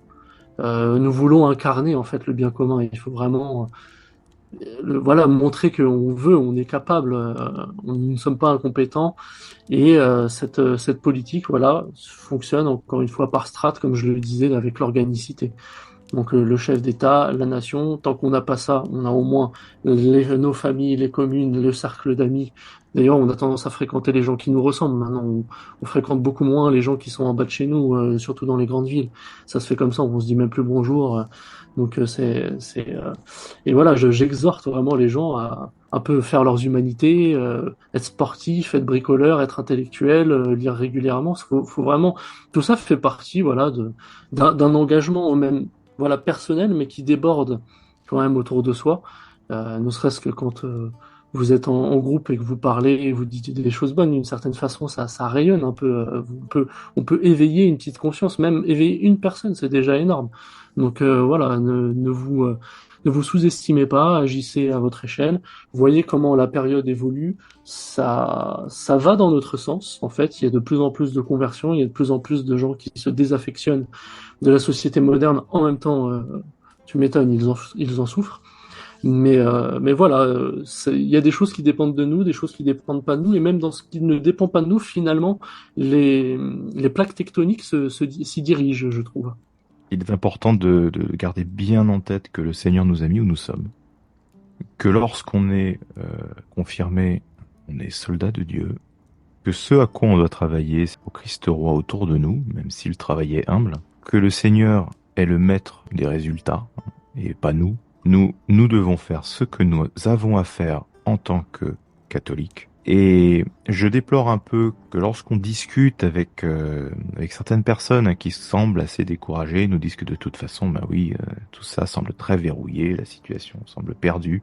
On se rend compte assez facilement que il est presque reproché à Dieu de ne pas gratifier hein, le travail d'un certain nombre ou de ne pas l'avoir suffisamment gratifié par finalement des résultats éclatants. Et on ne marchande pas avec Dieu. On, on est dévoué au Seigneur, on travaille pour le Seigneur et il faut éviter de lui demander des comptes. Parce que c'est plutôt lui qui nous en demandera. En effet, je ne peux pas dire mieux, hein. En fait, si nous avons cette situation actuelle, c'est bien parce qu'on ne mérite pas mieux. Alors quand je dis ça, je ne parle pas, je n'accuse pas moi-même le pèlerin. Bon, pourquoi pas, à la limite pour nos péchés d'ailleurs, mais de façon générale, quoi. On ne mérite pas mieux, c'est pour ça qu'on n'a pas mieux. Et en effet, on ne se moque pas de Dieu et dans ce temps-là, en fait, il faut être les instruments du Seigneur, un peu à l'image du Christ. Pareil, le Christ, bon, certes, pendant 30 ans, est resté plutôt dans le cercle familial, local, ou est resté discret. Mais après, quand il a fallu diffuser la parole, il a fait face, voilà, contre vents et marées, contre l'ordre du temple, contre tous les juifs qui ne le suivaient pas et les païens avec. Donc ça faisait le monde entier, hein, sur ses épaules. Et donc voilà, c'est de cela dont il faut s'inspirer. Le discours surnaturaliste n'entre pas dans ce cadre. Ça n'est pas possible dans le mauvais sens du terme. Donc pour détailler, euh, on peut dire du surnaturalisme, c'est tout ce qui a trait à l'ordre surnaturel de façon concrète, objective. Donc c'est très bien, c'est la bonne acception du terme. Et si on dit surnaturalisme dans le mauvais sens, c'est celui avec lequel on a employé durant toute l'émission, quoi. Il y a le diminutif surnat aussi qui fait rage. Et voilà, entre nat et surnat, bon, il y a des excès, comme il y a concrètement comment on définit l'ordre naturel et surnaturel. Oui, en effet. Et j'espère que les choses sont amenées à évoluer dans notre milieu dans les mois et les années qui viennent. Parce que c'est quand même, faut bien le dire, hein, une tare du milieu. Je pense pas exagérer en l'affirmant. Et c'est appelé à changer, à mon sens. Autre question, Monsieur Rouanet. Sans tenir compte, hein, des réalités actuelles, on évoquait le fait que la situation semble être véritablement verrouillée. Imaginons que ce ne soit pas le cas. Quelle serait pour vous concrètement l'organisation politique catholique idéale, mais je dirais dans toutes les sphères, hein. On sait qu'on a beaucoup de combats aujourd'hui entre les régionalistes et puis les nationalistes. On a des impérialistes, mais finalement, comment un clérico-fasciste voit-il les choses? Comment tout ça peut-il bien s'emboîter et jusqu'à quel niveau? Bah, là, c'est le travail monumental qu'il y a à faire et je ne pourrais pas le faire seul avec mes bras, quoi. Donc, après, si un mouvement très performant avec une doctrine solide perse et que à cela on agrège un petit peu toutes ces structures désunies que l'on a mentionnées, enfin on en a parlé sans donner des noms en particulier, c'est pas le plus important. Ça peut aussi se faire et aller vite. Je pense que même, par exemple, au sein de la nouvelle droite, bien qu'ils soient paganisants, transnationaux, des choses comme ça, il y a des vérités captives qui sont contenues dans ce mouvement, dans cette mouvance, si j'ose dire. Et ces vérités captives, on peut s'en inspirer, comme dans le monde moderne qui a émergé, il y a des vérités captives, je sais pas, sans faire l'éloge de la démocratie rousseauiste, dans un corps politique dans la cité, voilà, vous avez le monarque, vous avez les aristocrates, on dirait les élites aujourd'hui, et vous avez le peuple. C'est une composante claire et nette. Ce peuple peut être en partie organisé avec avec des représentants, des choses comme ça. Et c'est même un frein un petit peu au monarque, mais un frein pas forcément insultant. Euh, il y a le pouvoir du monarque et les deux autres cercles avec les aristocrates et entre guillemets le démos, quoi, le peuple. La démocratie vertueuse, ça serait la politie d'ailleurs dans le terme grec, c'est le terme qu'utilisent saint Thomas et Aristote. Donc ça, c'est par exemple acceptable dans cette forme-là. Donc de même que voilà avec la nouvelle droite, les royalistes, les conspirationnistes, qui des fois sont un petit peu les mêmes, des fois. Voilà, il faut peut-être se nourrir de toutes ces vérités captives pour les réutiliser dans notre sens, mais proposer véritablement la juste doctrine sociale, la juste doctrine catholique. J'en ai pas parlé, mais moi je dois beaucoup aussi à l'enseignement de la doctrine sociale de l'Église, hein. Pour moi, les encycliques de Léon XIII, c'est un puits d'enrichissement sans fin, et qui sont assez, pour le coup, assez politiques d'ailleurs. Et voilà, donc je ne saurais pas à quoi répondre de plus, parce que dans le contexte actuel, en effet, on n'a pas de mouvement tant unitaire que ça. Il y a des mouvements nationalistes intransigeants et catholiques traditionnalistes, et nous les soutenons autant que nous le pouvons. Et après, par contre, ça manque d'émergence de vraiment quelque chose. On se dit, oula, là, il se passe quelque chose. Pour l'instant, il ne se passe pas vraiment quelque chose, mais avec l'instabilité de la situation, même si elle est peut-être relative et qu'on est encore assez bien aisé en France, ça peut évoluer de plus en plus vite. Donc, voilà, travaillons à notre échelle, attendons. Là, ça y est, je fais mon surnaturaliste, je suis dans l'expectative, mais l'attente, pourquoi pas quand il n'y a pas mieux. Ça veut pas dire aussi ne pas agir, mais peut-être qu'il va falloir laisser un peu le temps passer, le temps se faire. Même un événement géopolitique peut venir complètement renverser la table. Euh, bon, certains font des parallèles entre Poutine et Hitler ou des choses comme ça. Pareil, il y a peut-être un peu de vérité, mais c'est très exagéré aussi. Et c'est vrai que ces genres d'événements, quand ça dégénère, ça peut aussi aller très vite. Donc bon, il y a aussi le côté attendre la petite fenêtre qui, dès qu'elle la lucarne est là, on se glisse dedans. Parce qu'on sait, il y a un petit truc qui est encourageant quand même, que ce sont les minorités politiques qui font l'histoire. Il faut pas attendre que 95% des gens pensent comme nous. C'est si 95% des gens pensent comme nous, c'est tant mieux. Si ça n'est pas le cas, avec un pouvoir politique, de toute façon, on oriente la ligne et en orientant la ligne, de plus en plus de gens vont penser comme nous. Après, l'idée, c'est pas que les gens pensent comme nous, c'est plutôt que ils mènent une bonne vie et qui contribuent au bien commun, naturel et surnaturel. Oui, alors aujourd'hui, c'est vrai que c'est ce que j'évoquais tout à l'heure. Je discute avec des gens qui sont des régionalistes, d'autres des nationalistes, d'autres plutôt des impérialistes. Et ce qui ressort, c'est que chacun a peur que la mise en place de la sphère de l'autre le détruise. C'est-à-dire que le régionaliste va vous dire, oui, mais attention, moi, les nationalistes, ils sont gentils, mais ils ne comprennent pas ce qui relève du bien commun de la sphère qui m'intéresse, moi. Puis le nationaliste dit, oui, mais attention, parce que il y a un certain régionalisme qui viendrait fissurer le principe national, voire le détruire. Et par contre, ils sont parfois contre l'idée même d'un impérialisme, là où les impérialistes viennent dire, mais de toute façon, il faut un ordre international. Si vous ne le mettez pas en place vous-même, d'autres le feront et à votre détriment. Qu'est-ce que vous en pensez? Oui, c'était exactement ça. Chacun a l'impression qu'on mord un peu sur son terrain, alors ils agissent comme des mafieux. C'est mon terrain à moi, quoi. Et alors que, en fait, toutes ces choses-là doivent s'articuler dans un cadre, si bien que, bon, vous l'avez dit, et il y a des régionalistes séparatistes. Donc là, c'est un peu plus radical. Il y a différentes tendances aussi dans ce domaine-là. Oui. Et mais voilà, chacun un petit peu dans son ordre peut contribuer. Moi, je suis très content que ces gens, par exemple, réactivent la culture régionale qui se perd. On dirait provinciale d'un point de vue plus charnel. Ça fait assez mistralien, quoi, Frédéric Mistral.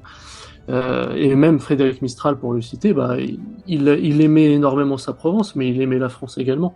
Donc la nation ne venait pas être niée au nom de la région, et inversement. Donc je pense que il faut se nourrir un peu de ce bon équilibre. Après qu'il y ait des frontières à retracer ou que sais-je, on verra plus tard, pourquoi pas. Et même pour le thème de l'impérialisme, donc le Saint-Empire romain germanique, lui régnait sur, je dirais pas une anarchie de province, mais très largement, sans trop s'imposer d'ailleurs, c'était assez doux en règle générale dans l'acceptation de sa couronne, mais ça réunissait à elle de nombreuses régions qui n'ont pas forcément de lien culturel direct, de l'Espagne à l'Europe centrale avec la germanité et tout ça. Bon. Mais voilà, tout cela ne doit pas s'opposer. Un certain ethnarchisme aussi. Si les catholiques ne veulent pas traiter de loi internationale, bah, on le voit aujourd'hui, Ce ne sont pas les catholiques qui traitent de loi internationale, ce sont les francs-maçons à l'ONU et tout ça, quoi. Donc, et autres humanistes, gauchistes, et j'en passe. Donc voilà, il faut assumer ces choses-là, sinon le terrain qui a besoin d'être occupé sera occupé par d'autres. Tout à l'heure, vous parlez de vérité captive, donc finalement, c'est un petit peu comme si chaque sphère, chacun des défenseurs, pardon, des sphères que j'évoquais, hein, régionale, nationale, impériale, finalement, détenait une partie de la vérité, mais ne savait peut-être pas suffisamment l'articuler avec les autres. Il y a toujours ce problème-là. Après, c'est toujours voilà, un petit peu comme un maître et l'élève. Il y a une relation un peu compliquée parce qu'à un moment donné, l'élève a appris pas mal de choses et s'émancipe du maître et le maître sent que ça lui échappe. Mais en même temps, c'est son bébé et il faut bien qu'il prenne son envol. Et là, il y a une petite analogie, si l'on veut, euh, où voilà, il faut accepter cette autorité en même temps que cette autorité soit bien bénéfique. Donc, il doit y avoir une bonne politique sociale, économique. C'est d'ailleurs le minimum, hein, ce qui est demandé dans la doctrine sociale catholique, c'est le régime arrive. Qu'est-ce qu'il fait? Il fait en sorte que le peuple survive, vive même dans le meilleur état possible. Et puis c'est déjà le premier point, quoi. C'est sa mission numéro un. Et après, il y a tout le reste en effet, et puis de reconnaître l'Église catholique évidemment. Mais voilà, tout ça se fait. D'ailleurs, autour d'un concordat, c'est déjà une formule qui est imparfaite. C'est l'Église, un régime accepte de traiter avec nous, donc on fait un concordat. Ça ne veut pas dire que le régime affirme être catholique urbi et orbi. C'est un peu dans le terme aussi. Question suivante, hein. Vous avez à plusieurs reprises abordé la question des humanités.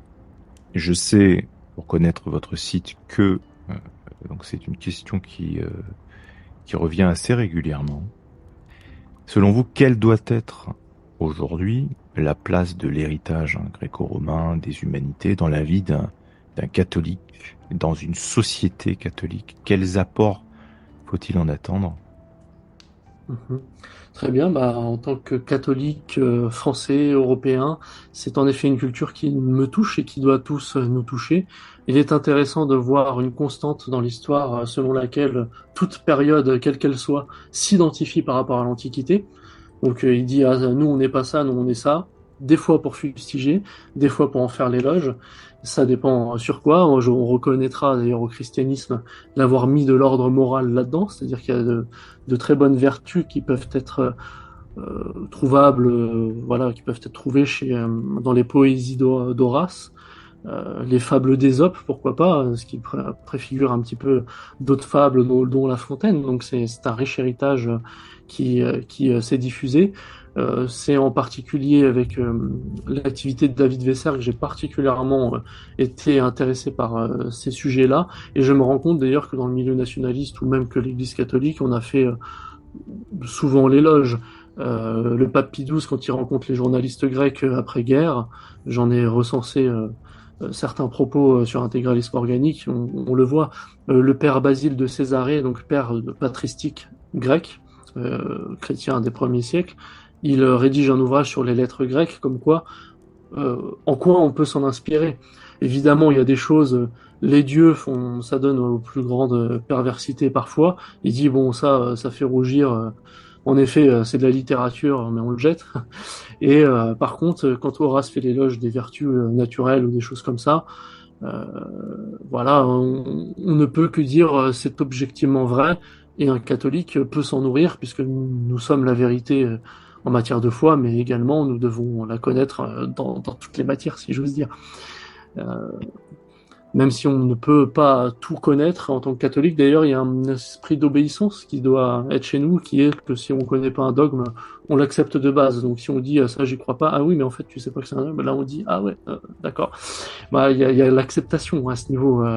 Nous, on a la volonté véritablement d'être catholique de fond en comble. Et peut-être que vous allez, cher pèlerin, me signaler qu'il y a un certain risque de s'identifier à la période antique, comme a pu le faire la Renaissance, par exemple. Absolument. Donc, bah, après, il y a toujours un risque, et puis c'était un petit peu l'ambiance d'époque où, voilà, les domaines intellectuels sont florissants, Il y a notamment la science historique qui naît, puisqu'on veut voir les personnages antiques tels qu'ils sont réellement, et pas uniquement en faire une utilisation chrétienne et catholique de la chose, ce qui est, je veux dire, très bien de le faire, mais ça n'est pas du tout de l'histoire, du coup. On n'est pas, il y a une différence entre qui est Aristote et, en tant que catholique, comment peut-on s'inspirer d'Aristote? Et les deux sujets sont importants, mais la Renaissance a fait naître cette chose-là, et je pense que ça crée une telle dynamique qui est un rouleau compresseur, si bien qu'il est difficile à partir de ce moment-là d'arrêter les hommes, et que des excès sont commis de par les humanistes, Boccace et qui sais-je encore.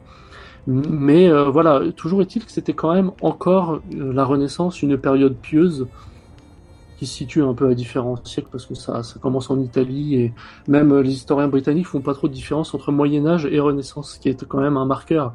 C'est amusant pour eux, c'est la même chose. Bah, en effet, la Renaissance est encore en fait fondamentalement pieuse.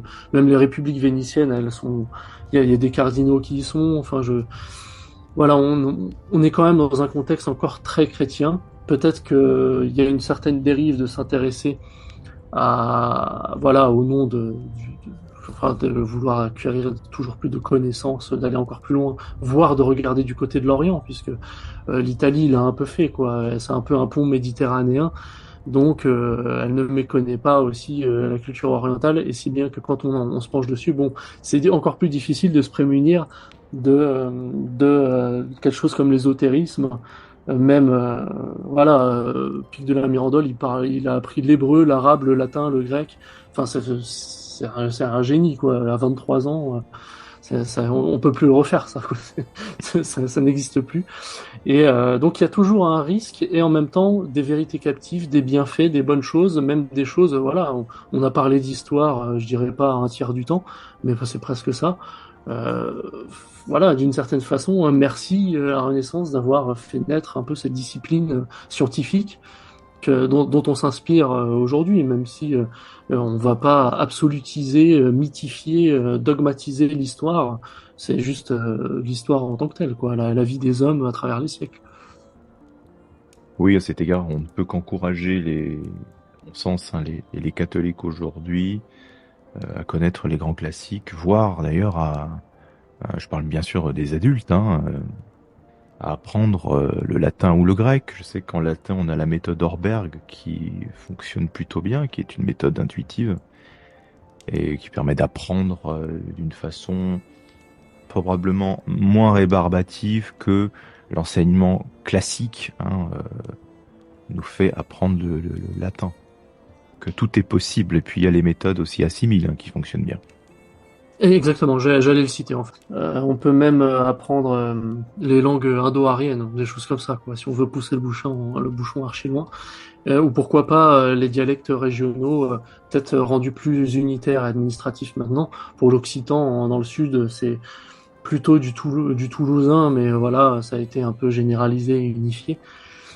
Notamment par le combat d'ailleurs de prédécesseurs des années 30-40, des fois qui sont méprisés pour diverses raisons, n'est-ce pas? Mais il y a vraiment de quoi faire, quoi. Quand on aime apprendre, au départ, c'est peut-être un peu une souffrance. Pour apprendre des choses, on s'impose. On aimerait notre mauvaise nature voudrait qu'on s'adonne à des loisirs un peu futiles. Mais non, là, on le transforme en loisir studieux. Et donc au début, c'est un peu se faire violence, mais une fois qu'on a un peu acquéri les bonnes habitudes, les habitus, bah, ça se fait un petit peu tout seul. Mais on remarquera que les sociétés ont beaucoup de mal à articuler vertus surnaturelles et naturelles. Quand une société est chrétienne, elle se centre beaucoup sur le surnaturel, et si elle ne l'est pas, en opposition souvent, elle va centrer beaucoup sur le naturel. Donc si bien que on peut même peut-être admettre que des francs-maçons ou on va dire des gens athées de la société moderne ont parfois des vertus naturelles un peu plus prononcées que les catholiques. Ça peut arriver. En même temps, ils ne se sont centrés que sur ça. Donc un grand sportif qui n'est pas religieux, bon bah on pourrait dire à ce niveau-là, il y a ce déséquilibre. C'est objectivement ça existe. Maintenant, l'idéal, le mieux, et pour tout homme, tout un chacun à l'échelle d'une société si possible, c'est d'avoir vraiment les deux à faire fructifier le plus possible. Même si, évidemment, la primauté vient au surnaturel qui est supérieur. Oui, d'ailleurs, à cet égard, on a une certaine nouvelle droite néo-païenne, nietzschéenne, qui reproche beaucoup aux catholiques, ou qui se moquent d'eux, plus précisément, euh, qui leur reprochent d'être des êtres comme désincarnés, hein, des faibles. Et vous connaissez les caricatures. Comment voyez-vous, hein, le rapport du catholique aujourd'hui, d'un catholique intégral, intégraliste, à la virilité, à la dimension incarnée, à la dimension physique, à la nature? Ça fait pas mal de choses, en effet. Que répondre? Alors, c'est vrai que la nouvelle droite se centre beaucoup au nom du paganisme, peut-être sur la vertu de force, qui, Oui, je veux dire, n'est pas niée chez les catholiques. C'est une vertu. Voilà, ça fait partie des vertus cardinales même. Qu'il y ait des corps désincarnés, bon, nous, avec le surnaturaliste, on dénonce un peu cette tendance, donc je ne dirais pas que ça n'existe pas. Mais toujours est-il que centrer toute une société sur la vertu de force, pourquoi faire en fait? C'est force pourquoi? Faire force brute et méchante, force pour protéger sa femme, protéger son foyer, ça c'est bien. Force pourquoi en fait? Et d'ailleurs, quand vous protégez votre foyer, vous le faites par force pure débile? Non, vous le faites par amour. Et là, je veux dire, l'amour, d'une certaine façon, sans rentrer dans une débilité Vatican II, personnaliste ou quoi, avec, en effet, vous pouvez déplacer des montagnes. Donc, c'est idiot d'écarter toutes les vertus ou d'en absolutiser une. En soi, chacune ont leur rôle. Dans la politique, la plus importante, c'est sans doute la justice, même si on ne la déconnectera pas des autres. En effet, la vertu de force est nécessaire. Parfois, comme saint Thomas d'Aquin le dit, il valide presque le, le principe du génocide en disant si tel événement va provoquer un plus grand mal, il vaut mieux aller jusqu'à l'empêcher à la racine, voire limite massacrer, quoi. Puis après, je veux dire, bon, dans le monde ancien, vous me direz, c'est une violence à laquelle on n'est plus habitué aujourd'hui, mais je veux dire, on vivait assez jeune, fallait faire sa vie vite, il y avait la guerre, les armes blanches, ça se faisait pas avec des fusils, il y avait beaucoup moins de technologie, donc bon, en rétablissant le contexte, on comprend aussi un petit peu les principes énumérés, bien qu'ils soient un peu, bon, pas forcément limités à un siècle. Mais voilà, bon, toujours est-il, la virilité en tant que telle, je pense qu'elle est d'abord mentale. Ça veut pas dire que enfin, c'est aussi bien d'être viril physiquement, pourquoi pas, mais elle est d'abord mentale. Je pense tout un esprit où quelqu'un de moins musclé pourrait être tout à fait plus affirmatif, aurait plus de qualités naturelles. En fait, cet exemple-là n'est pas impossible non plus. En société, on trouve de tout. Donc voilà. Et puis je disais, après, comme pour apprendre, il faut se faire souffrance. Je sais pas, tout ça, c'est un tout. Voilà, je trouve ça idiot de nier. Voilà, moi, mon marteau de Thor. Te casse, je sais pas quoi, de chrétiens, c'est idiot. Et en plus, ils vont reprocher aux chrétiens d'être faibles d'une certaine façon, mais en même temps, d'avoir gagné face à eux et de les avoir massacrés entre l'Antiquité tardive, voire au Moyen Âge, l'empereur Charlemagne, toutes ces périodes-là avec les Saxons. Bon, donc à un moment donné, il faut savoir, soit nous sommes faibles, soit nous sommes forts, mais voilà, c'est un peu plus complexe que ça. Et si le plaisir abaisse, donc comme on le disait avec le péché, la joie, elle, élève. Donc il faut pas confondre les deux. Là, c'est plus une réponse au surnaturaliste qu'au néo-païen, néo-païen, là où c'est terrible en fait, c'est qu'il réactive une culture sans y croire, puisque en effet, croire vraiment religieusement aux je ne mythologies crois pas, non.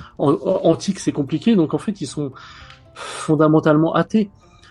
Moi, j'ai envie de dire à ces gens, pareil, j'aime bien les humanités, j'aime bien la période de la Renaissance, j'aime bien la culture grecque et romaine, pourquoi pas même à titre littéraire et artistique, la mythologie grecque et romaine.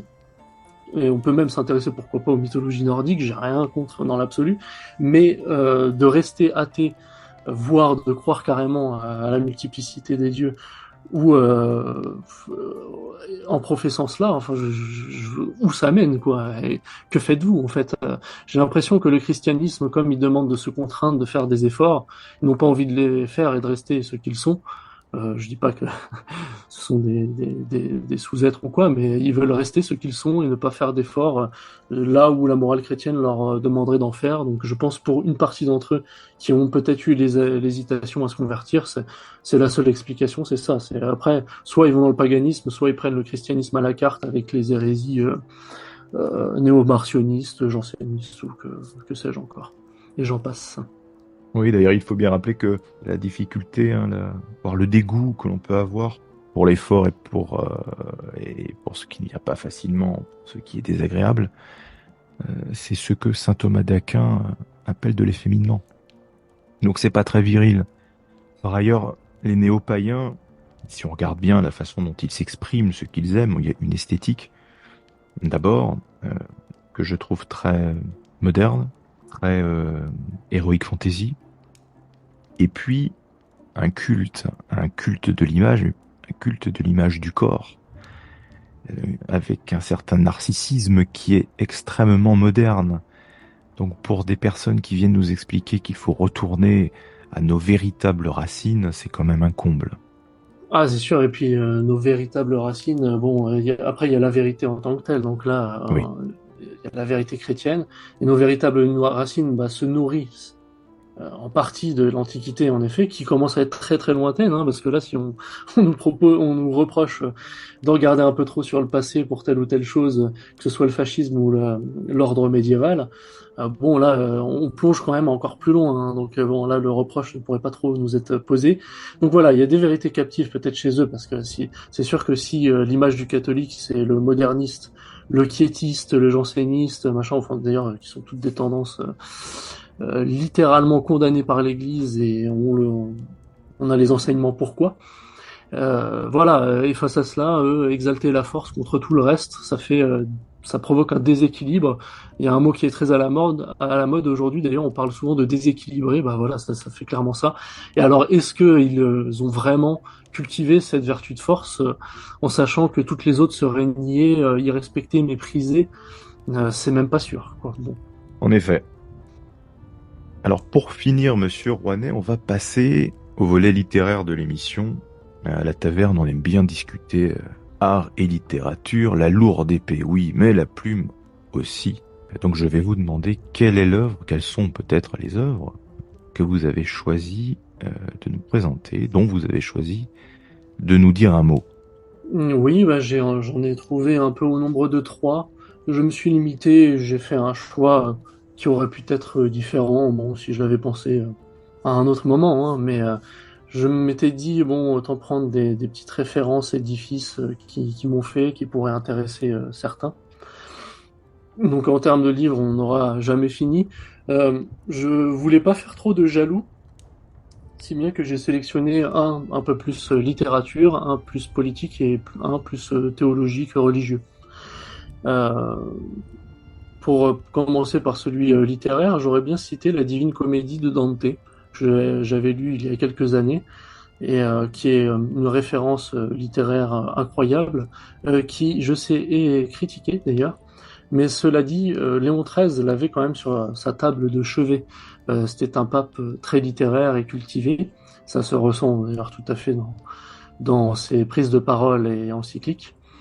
Si bien que on pourrait en effet accuser peut-être certaines influences sur Dante Alighieri, qui a connu aussi le monde oriental. Alors pourrait-il s'inspirer dans certains passages de quelque chose qui pourrait un peu laisser penser que bon, c'est un sujet à part entière, pourquoi pas, j'ai rien contre. Toujours est-il que il a été un peu intégré au magistère de l'Église, pas pour des passages qui seraient discutables, mais vous avez de nombreux éloges, bon, du pape Léon XIII, mais même Benoît XV et tant d'autres.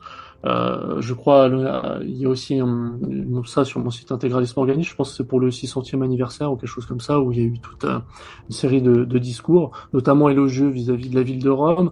Puis ça fait l'éloge en fait de notre patrimoine à nous. Pour le coup, il est italien, mais c'est italien, chrétien, catholique et européen. Il y a de l'Antiquité, puisqu'il fait vivre Virgile, il dépeint les philosophes de l'Antiquité tels qu'Aristote, que l'on retrouve en enfer, parce qu'en effet, il n'y avait pas les lumières de la révélation, donc il ne pouvait pas se sauver. D'ailleurs, je crois que même Mahomet y est dépeint. Voilà, pour petite histoire. Vous avez le purgatoire et le paradis, donc tout un peu un principe de cheminement, et il fait vivre un petit peu son époque aussi en même temps que la tradition, puisque il va un peu vouer aux enfers des, euh, des bandes ennemies entre les Guelfes et les Gibelins, qui était un peu le conflit renaissant d'époque, si l'on veut. Mais voilà, c'est une œuvre majeure à échelle mondiale, hein, c'est carrément reconnu patrimoine mondial aujourd'hui. Ça a une certaine universalité civilisationnelle, avec une centaine de chants poétiques. D'ailleurs écrit en italien, donc il est un peu en avant-garde sur son temps, puisque c'était quand même étiqueté comme la langue vulgaire, qu'il avait hésité à le rédiger en d'autres langues avant d'entreprendre. Le latin n'a pas été choisi, mais il avait limite même hésité à le faire en occitan, qui était encore voilà, le 13, 14e siècle, c'était encore une culture très rayonnante, donc le choix s'était posé. Et finalement, bon, il a été fait en ancien italien, tel que quand on le lit, on le ressent, quoi. Si on connaît la langue italienne, on ne comprend pas 100% des mots, et c'est un peu plus proche du latin d'ailleurs, si bien que moi qui connais les langues italiennes et espagnoles, j'arrive à le saisir un peu mieux. Mais bon, voilà. Et puis ça raconte un peu une petite histoire mythifiée aussi, parce que voilà, une femme qui est là connue, je crois, qui est décédée et un peu dépeinte. Et je trouve que voilà, ça dépeint vraiment la civilisation européenne blanche, la civilisation prométhéenne, tout y est un peu. Voilà, pour l'aspect littéraire, je citerai en particulier ce document. Pour l'aspect politique et deuxième partie, pourquoi pas Jacques Concardassac, que j'avais déjà cité dans ses doctrines du nationalisme. C'est pas une doctrine fasciste cléricale très étayée comme chez Joseph Merel, entre autres choses, mais ça a été un bouquin fondateur pour moi et c'est pour ça que j'avais envie de le citer. Je pense que en partie, ça devait être Yvan Benedetti qui en disait du bien. Mais je m'étais attelé à cette lecture, pareil, hein, vers mes premières années de militantisme. Et en fait, ça offre une bonne culture générale. Et j'allais en venir à là. Je pense qu'il est important pour l'homme de d'abord commencer par cela. Les gens qui se vautrent immédiatement dans le conspirationnisme, et même pourquoi pas le fascisme en soi, ou le royalisme, ou quel que soit le sujet, je trouve vont trop vite en la matière. C'est bien d'avoir une culture globale, de connaître pas mal de choses, et après, vous allez vous spécialiser sur différentes choses. Vous avez pu dézoomer, là, c'est bon, vous avez une connaissance générale, maintenant zoomez sur ce qui vous plaît, ce qui est intéressant, ce qu'il faut dénicher d'important. Je remercie d'ailleurs tous les gens qui me font parvenir de la bonne documentation catholique et fasciste, entre autres choses. Moi, il y a pas mal d'articles qui sont passés grâce à cela, j'en profite bien. Donc voilà, j'exhorte vraiment les gens à faire une petite culture générale et après de se spécialiser. Là où quand on est jeune, avec la testostérone, la méconnaissance et le manque d'instruction, de toute façon l'éducation, ni les parents avec l'éducation, ni l'école avec l'instruction, surtout l'école publique, ne font le travail. Et si c'est en école privée, voilà, il peut y avoir d'autres problématiques cléricalistes ou autres. Donc c'est bien compliqué de se faire grâce aux structures et donc il faut se faire un peu plus par soi-même. Et voilà, ce livre-là, Doctrine du nationalisme, doctrine au pluriel, offre une vue générale un peu sur toute l'Europe. Et vous voyez les différents mouvements nationalistes, que ce soit en Espagne, euh, France, Italie, Portugal et Allemagne, donc plutôt l'Europe de l'Ouest, un peu d'Europe centrale avec l'Allemagne. Et vous avez essentiellement d'ailleurs dépeint les mouvements fascistes, si bien que pour l'onglet Espagne, il va plus parler du phalangisme espagnol que de Franco en tant que tel, par exemple. Donc ça m'a fait une bonne petite culture générale, j'aime bien parce qu'il y a des présentations biographiques un peu de différentes personnalités et de sa production doctrinale, oui, on peut dire ça comme ça, si bien que et une contextualisation historique. Donc ça vous dresse un joli petit tableau que je vous invite à découvrir. Voilà, de tous ces principes, ça donne une bonne base, notamment historique. Après, peut-être se pousser vers des auteurs comme Joseph Merel, ou vous savez, dans ce principe de rénovation dont j'ai parlé tout à l'heure, il y a même Oswald Spengler qui est intéressant puisqu'il parle des trois états d'une société, de la jeunesse à la vieillesse. Alors au début, on affirme nos symboles, on est jeune, il y a la maturité qui arrive, donc là on est stable, on s'est posé, il n'y a aucun souci. Et après, avec la vieillesse vient la sclérose. Si bien que là, pour le problème d'Ancien Régime, à la fin de la monarchie, qui commençait à être dégénérée avec Voilà, peut-être la place des femmes, le manque d'intérêt pour le roi, le côté trop débonnaire et tout ça. Finalement, la monarchie est un peu morte sur elle-même, de sa belle mort, bien que ses ennemis aient bien précipité et contribué à cela et ont combattu virulemment pour. Mais voilà, vous avez vraiment besoin, pour tout homme et encore plus la société, de cette étape un peu de rénovation. Au moment où, voilà, un demi-siècle passé, vous allez même pas voir les sujets problématiques et continuer de vous enfoncer sur ce que vous pensez. En matière de foi, de dogme, ça bouge pas, ça va, c'est plus simple. En matière de société et de politique, ce qui était bon il y a 10 ans, peut-être qu'il faut le réviser. Bon.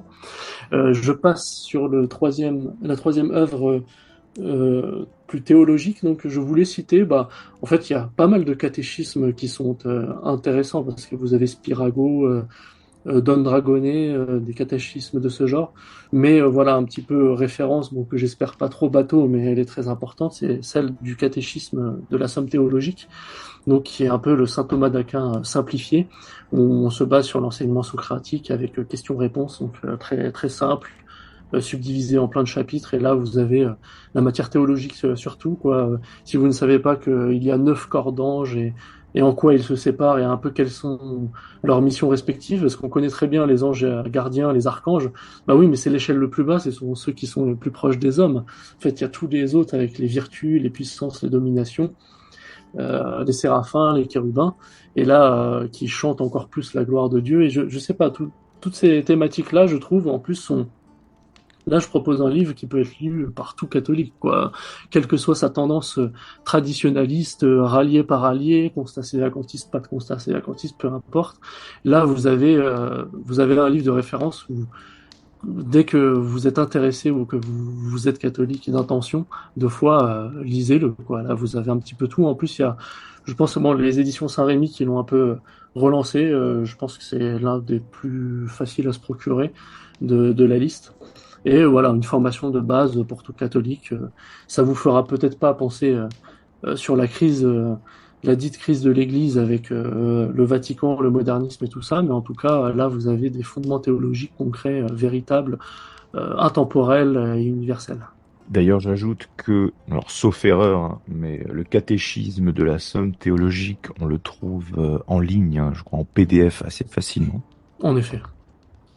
Donc il n'y a pas d'excuses il n'y a pas de problème ni d'édition, ni de peut-être d'argent pour se procurer cet ouvrage qui est effectivement tout à fait essentiel. Et, et je parle d'abord pour moi, d'autant plus essentiel que on n'a pas forcément eu accès à un enseignement classique euh, dans sa jeunesse, un enseignement catholique, hein, j'entends, dans sa jeunesse. Moi, c'est mon cas. J'ai étudié la philosophie, mais ayant étudié la philosophie à l'université Saint Thomas d'Aquin, on est un peu sauté par-dessus. Je ne connaissais que très très mal Saint Thomas d'Aquin. Et cet ouvrage fait vraiment partie des ouvrages qui m'ont permis de mieux le cerner jusqu'à ensuite pouvoir lire beaucoup plus facilement la Somme théologique. Voilà, donc je le conseille à tout le monde. En effet, quand on n'a que l'augustinisme, par exemple, je ne dirais pas qu'on est surnaturaliste, mais il peut y avoir un danger puisque il traite de façon systématique les sujets de nature et de grâce, mais très souvent dans le sens la surnature élève la nature parce que la nature est très blessée et tout ça. Si bien que l'école antilibérale du 19e siècle, vous avez Monseigneur Gaume, Delassus, voilà, et quelques autres, dont le nom m'échappe dans l'immédiat, ils étaient plus augustiniens. Pourquoi? Parce que après la Révolution française, le thomisme tombe un peu en désuétude, est oublié, et c'est Léon XIII avec l'encyclique Aeterne Patris, une raison de plus qui me fait grandement apprécier ce pape d'ailleurs, qui réactive le thomisme en fait, et la pensée grecque et catholique réaliste, si j'ose dire, euh, dont on s'inspirera ensuite. Donc voilà, dans ces écoles, je ne dis pas qu'il y a des erreurs ou des hérésies pires ou des choses comme ça, mais c'est juste la pendante thomiste est manquante, ce qui est quand même dommage, même si voilà, Saint Augustin a de très grands mérites et que c'est un père de l'Église de la patristique latine des premiers siècles très hautement important et latin. Tout à fait. Et je disais donc, il faut retenir que la révolution, elle atteint d'abord les esprits, hein, et c'est en nous coupant d'un certain nombre de références, et en particulier de saint Thomas d'Aquin, qu'elle peut prospérer. Saint Thomas d'Aquin est un réaliste, et nous sommes empoisonnés par une philosophie aujourd'hui qui est une philosophie complètement subjectiviste, et le thomisme permet de la contrer. C'est d'ailleurs pour ça qu'on va pas vous l'enseigner. Donc, allez apprendre la pensée thomiste. C'est ça. Et après, ça m'avait un peu étonné. J'étais tombé sur un catholique qui une fois m'avait dit ah oui, mais comme c'est très rationaliste, raison pure et tout ça, je trouve que ça manque de sentiment. Bon, il y a le danger du sentiment aussi, hein. Mais c'est Oui. peut-être bien d'avoir les deux lectures, pourquoi pas avec Saint Augustin, puisque nous ne sommes pas comme des stoïciens, des êtres sans émotions. On les tient droites, les émotions. La tête domine le bas, mais elles font partie de la vie. Oui, Personne ne dira que c'est mauvais d'aimer sa mère, quoi, par exemple. Donc tout à fait. voilà, les émotions, nous n'allons pas les nier, mais c'est vrai qu'il y a une telle raison brutale chez saint Thomas d'Aquin que pourquoi pas l'agrémenter d'autres choses, mais en tout cas, c'est le réalisme pur, hein, il y a pas à dire.